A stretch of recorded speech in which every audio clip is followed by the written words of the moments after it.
अब हम पढ़ेंगे सोशल ऑर्गेनाइजेशन के बारे में। मतलब कि सामाजिक समूह वहाँ पर कैसा था, कहाँ पर, सतवाहनाज के एज में।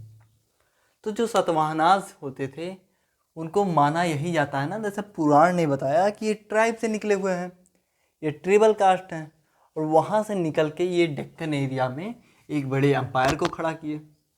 Okay, the Satavahanas originally seem to have been a tribe of the Deccan. दूसरा जो पॉइंट है हमारा वो कह रहा है कि द सतवाहनाज, ठीक है, रूलर्स कॉल्ड देमसेल्व्स ब्राह्मणाज। तो हमने बताया कई बार इस चीज़ को कि उन्होंने खुद को बताया ब्राह्मण है, और अगर हम देखें वो कहाँ से इमर्ज हुए तो पुराण कहता है वो अंधराज हैं, ट्राइबल लोग हैं। यही चीज़ लिखा गया है नॉर्मली घुमा फिरा के यहाँ भी। Satavahanas show traces of the matrilineal social structure. मतलब कि यहाँ पर क्या हुआ, मातृ सत्तात्मक परिवार आ गया एक तरह से, ठीक है, मैट्रियाकल फैमिली यहाँ पर आ गया। अधिकतर क्या होता था, इससे क्या पता चला कि जो माँ थी, ठीक है, बहुत इम्पॉर्टेंट हुआ करती थी, उनका इम्पोर्टेंस सोसाइटी में काफ़ी ज़्यादा था। कब, सतवाहनाज के एज में जो माँ थी उनको काफ़ी ज़्यादा रिस्पेक्ट होता था, मदर्स को। क्यों? क्योंकि हमको पता चलता है, एविडेंस मिलते हैं, वहाँ के जो राजा थे उनके नाम भी उनके माँ के बाद रहते थे। जैसे रहता था गौतमी पुत्र, आगे हो गया गौतमी पुत्र, उनकी माँ का नाम था, रहता था सतकारणी जो राजा हो गया, ठीक है। तो या फिर वशिष्ठ पुत्र हो गया, तो ऐसे ही वशिष्ठ पुत्र या फिर गौतमी पुत्र, तो ये सब माँ का नाम था। उसके बाद उनके जो पुत्र होते थे, जो किंग्स होते थे, उनके नाम आते हैं। तो इससे हमें क्या पता चलता है कि जो मदर्स थी उनका इम्पोर्टेंस अधिक था, मैट्रिलिनियल सोसाइटी स्ट्रक्चर था, और साथ ही साथ वो ट्राइब थे। कौन? सतवाहनाज। बाद में इन्होंने खुद को ब्राह्मण का दर्जा दे दिया और कहा कि ब्राह्मण है, ब्राह्मणाइजेशन हो गया। क्षत्रिय रूलर्स को उन्होंने ख़त्म किया, ठीक है, रूलर्स को ख़त्म किया। सोसाइटी में क्या हुआ, सारे रिलीजन को एक साथ लेकर चले कि बुद्धिस्ट को अलग साथ में, उसके बाद फिर जैनिज्म को भी इन्होंने कहीं ना कहीं सपोर्ट किया। और इसके साथ बुद्धिज़्म का बता दें आपको, तो महायान जो था, ठीक है, महायान को इन्होंने ज़्यादा सपोर्ट किया। एक है महायान, एक है हीनयान, ठीक है।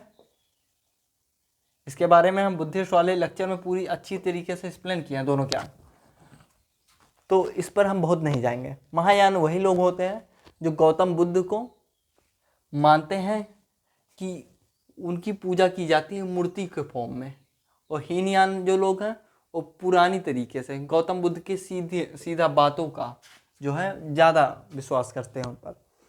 तो इसके बारे में हमने डीपली एक्सप्लेन किया हुआ बुद्धिज़्म वाले वीडियो में, आप देख सकते हैं जाकर उसको।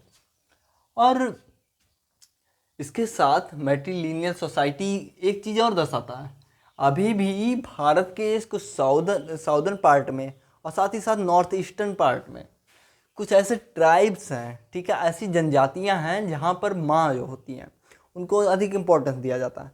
मैट्रियार्कल सोसाइटी है, वहाँ पर महिलाओं को अधिक इम्पोर्टेंस दिया जाता है। तो इससे हमें यह भी पता चलता है कि जो आंध्र है, जैसे वो साउथ इंडिया में था, ठीक है, साउथ इंडिया या फिर डेक्कन एरिया में था, इसका एम्पायर कर्नाटक में भी फैला था। तो इससे हमें यही पता चल रहा है कि शायद ये ट्राइब्स थे, वहाँ से इनका मैट्रियार्कल जो स्ट्रक्चर आया, सोशल स्ट्रक्चर, वो उभरा, और बाद में इतने बड़े साम्राज्य में जब ये आए तो इन्होंने अपने नाम को अपने माँ के नाम के बाद लिखना चालू किया राजाओं ने। अब दोस्तों हम बात करेंगे रिलीजन की और साथ ही साथ लैंग्वेज की, कि जो सतवाहन का पीरियड था उसमें लैंग्वेज कैसा था, ठीक है, और उसके साथ उसका धर्म, वहाँ पर धर्म क्या था। तो इनमें जो मेन पॉइंट्स हैं उनके बारे में तो लगभग हम देख लिए घुमा फिरा कर, लेकिन फिर भी अगर हम इसको डीपली पढ़ें तो हमें ये से कुछ फैक्ट्स मिलते हैं। अगर बोर हो रहे हो तो इतना याद रखना, यूपीएससी की तैयारी कर रहे हो, ठीक है, बोर मत होना, और बहुत मेहनत कर रहा हूँ, सुनो, देखते रहो, मौज करो। तो जो किंग्स होते थे, जो क्वींस होते थे, मतलब जो राजा होते थे और रानी होती थी, ठीक है, वो परफॉर्म करते थे क्या, यज्ञ, जो वैदिक यज्ञ हुआ करता था। वैदिक सेक्रीफाइसेस जो होती थी, और किंग्स और क्वींस जो है परफॉर्म किया करते थे। कब? सतवाहनाज फेज में, सतवाहनाज एज में, जब सतवाहनाज का पीरियड था। और अधिकतर जो पूजा होता था वो वैष्णव गॉड का होता था। अब ये वैष्णव गॉड कौन आ गए? वैष्णव गॉड जो होते थे वो जैसे हो गए विष्णु हो गए, साथ ही साथ कृष्णा हो गए। तो इनकी पूजा बहुत लार्ज नंबर पे लोगों ने स्टार्ट किया। इसके साथ महायान डेवलप किया गया। महायान मतलब कि बुद्धिस्ट सेक्ट है एक, महायान और हीनयान। तो महायान इस एज में काफ़ी ज़्यादा डेवलप हुआ।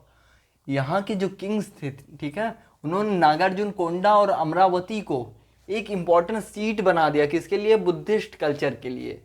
बहुत ही इम्पॉर्टेंट हो गया अमरावती और नागार्जुन कोंडा।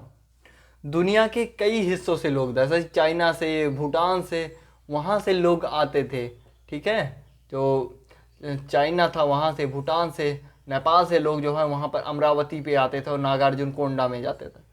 तो एक इम्पॉर्टेंट सीट हो गया बुद्धिस्ट कल्चर का। और इसके साथ ही साथ उस टाइम पे लैंग्वेज जो उभरी, ऑफिशियल लैंग्वेज में प्राकृत लैंग्वेज आ गई, और इंस्क्रिप्शंस जो होते थे उनमें प्राकृत लैंग्वेज का इस्तेमाल चालू हो गया। मतलब कि ऑफिशियल लैंग्वेज भी प्राकृत ही थी। जो संस्कृत है वो निकली हुई है वैदिक संस्कृत से, क्योंकि वैदिक संस्कृत काफ़ी ज़्यादा डिफिकल्ट था, तो उसको क्या किया गया? आसान किया गया लौकिक संस्कृत में। और लौकिक संस्कृत से लैंग्वेज निकला क्या? पाली, और पाली से प्राकृत, प्राकृत से अपभ्रंश, और अपभ्रंश से भारत की कई भाषाएं निकली, जैसे बंगाली हो गई, हिंदी हो गई, तेलुगु हो गई, राजस्थानी हो गई। ये बोलियां, भाषाएं सब उसी अपभ्रंश भाषा से निकली हुई हैं, संस्कृत से नहीं निकली हैं। अभी तो बहुत कन्फ्यूज था तो नहीं भैया, संस्कृत से बिल्कुल नहीं निकली है। ये सारी भाषाएं जो हैं अपभ्रंश से निकली हैं। अपभ्रंश किससे निकली है? प्राकृत से निकली है, प्राकृत पाली से, और पाली जो है वो लौकिक संस्कृत से, और लौकिक संस्कृति जो है वो वैदिक संस्कृत से निकली है। और वैदिक संस्कृत को लौकिक संस्कृति में कौन आसान किया था? पाणिन ने। पाणिन ने किताब लिखा, और उसमें जो है उन्होंने ग्रामर, ठीक है, ग्रामर, संस्कृत ग्रामर को काफ़ी ज़्यादा इजी कर दिया। और सब सतवाहनास किंग जो थे उन्होंने भी किताब लिखा प्राकृत भाषा में। प्राकृत घुमा फिरा के लोग प्राकृत के पीछे पड़ गए थे कि नेचुरल वाला प्राकृत नहीं है, भाषा वाला प्राकृत है, तो उसके पीछे पड़ गए थे लोग, और प्राकृत भाषा इतना ज़्यादा बढ़ गई। इसके साथ ही प्राकृत जो टेक्स्ट था, एक प्राकृत टेक्स्ट है वो एक सतवाहन किंग से जुड़ा हुआ है, और उस प्राकृत उसका टेक्स्ट का नाम है होला वैसे स्पेनिश में भी हलो को होला कहते हैं। हाँ, तो यहाँ उससे ना जोड़ने लगिएगा। यहाँ बस ये है कि प्राकृत जो भाषा थी बहुत बढ़ा चढ़ा के लिखी गई। जो इंस्क्रिप्शंस होते थे उसमें भी प्राकृत, ऑफिशियल लैंग्वेज भी प्राकृत, बोलोगे तो प्राकृत में बोलना पड़ेगा। ओ तो फिर इस तरह से काफ़ी डिफिकल्ट लैंग्वेज होती है प्राकृत लैंग्वेज। तो इस तरह हम देख सकते हैं कि रिलीजन और लैंग्वेज सतवाहन के पीरियड में क्या। अब हम पढ़ेंगे आर्किटेक्चर के बारे में कि वहाँ जो सतवाहन पीरियड था वहाँ पर आर्किटेक्चर कैसा था, सतवाहनाज जो थे वो कैसे कैसे मॉन्यूमेंट्स बनवाते थे। तो अधिकतर जो आर्किटेक्चर होता था वो रॉक कट होते थे, ठीक है।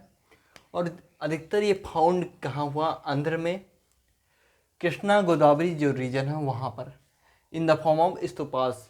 मतलब कि मान लीजिए कोई रॉक है एक बड़ा सा, ठीक है, बड़ा सा कोई चट्टान है, इसको काटते फिरते थे, ये देखिए काट दीजिए, फिर इधर से काट दिए, बीच में कोई एक स्ट्रक्चर बना दिए, तो ये क्या हो गया? एक स्तूप की तरह हो गया, ठीक है, स्तूपास हो गया। और अधिकतर कहाँ पाया गया? जो कृष्णा और गोदावरी रीजन है उसके बीच में, जो आंध्र का एरिया है, जो तेलंगाना की एरिया वहाँ पर पाया गया। और किस फॉर्म में? स्तूप के फॉर्म में। जैसे हमने समझा है ना कि एक बड़ा सा रॉक है, उसको उसकी कटाई छिटाई हुई, उसको स्तूप बनाया गया। कहाँ पर? अधिकतर कृष्णा और गोदावरी नदी के बीच में। और अधिकतर क्या हुआ? अमरावती में हुआ। अमरावती में एक स्तूप है, बहुत फेमस स्तूप है, ठीक है, स्तूप बहुत फेमस स्तूप है।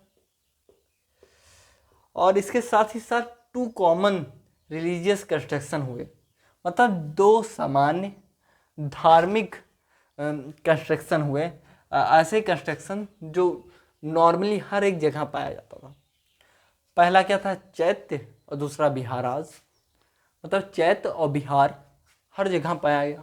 चैत्य क्या होते थे, ये बुद्धिस्ट टेम्पल होते थे, यहाँ पर लोग आते थे जो बुद्धिस्ट होते थे और पूजा करते थे। कैसा होता था इसका शेप, लार्ज, बहुत लार्ज हॉल होता था, ठीक है, with A numbers of column. इसमें कई तरह का कॉलम होता था इन्हीं हॉल्स में, ठीक है, कई तरह का कॉलम्स होता था इन्हीं पर।